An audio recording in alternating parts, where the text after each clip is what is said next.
Right now, the way girls as young as 13 may be getting the pill. The New York Times reporting that it is happening with new apps and websites. ABC's Lindsay Davis takes a look at how it works.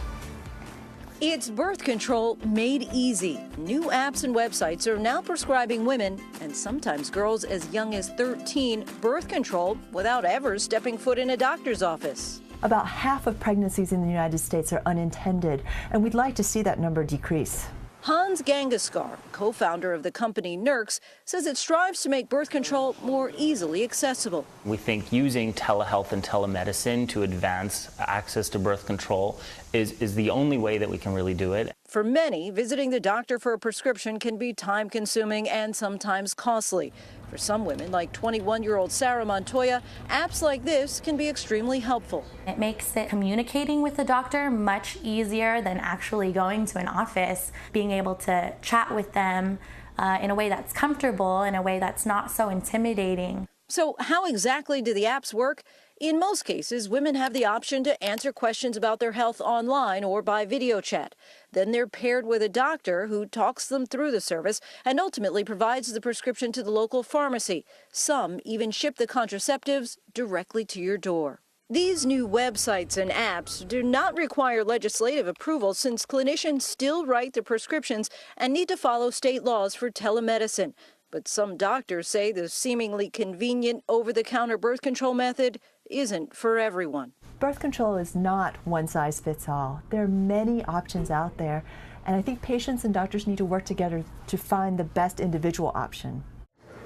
Joining us now from Los Angeles is OBGYN Dr. Lisa Masterson, host of the podcast Health in Heels. So Lisa, what do you think are the best benefits to this technology?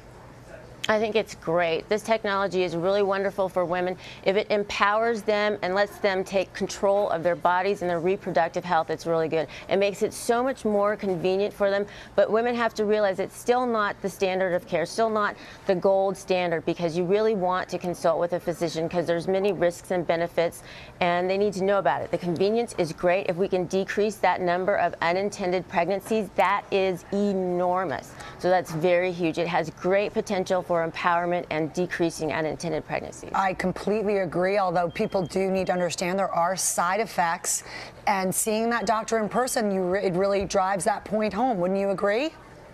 Oh, absolutely, and also the counseling that you get for for sexually transmitted infections, right. Really, really important, because that's one of the things that isn't on a lot of these websites. Is they talk about the contraception and they have you fill out a questionnaire, but they don't tell you, again, this isn't going to protect you against sexually transmitted diseases. And it's much better than black market birth control pills, which you don't know what they are, you don't know if they're expired, so you really have to vet the site and know where you're going.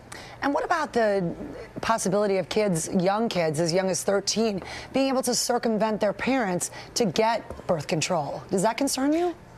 It does concern me. It's really controversial. It's really important that these young girls, if they're going on these sites, they're thinking about having sex, and so they do need contraception. But the thing is, they're the group that would really benefit the most from the counseling, from knowing that you have to also use STD protection or condoms, and really getting that counseling. So even though this group, they really feel uncomfortable seeing doctors, so they would really benefit from the convenience and the support, they also really need to consult with a doctor. And not to mention all the emotional impact. All right. Well, Dr. Lisa Masterson, we thank you very much. A lot of questions on this topic. We appreciate it.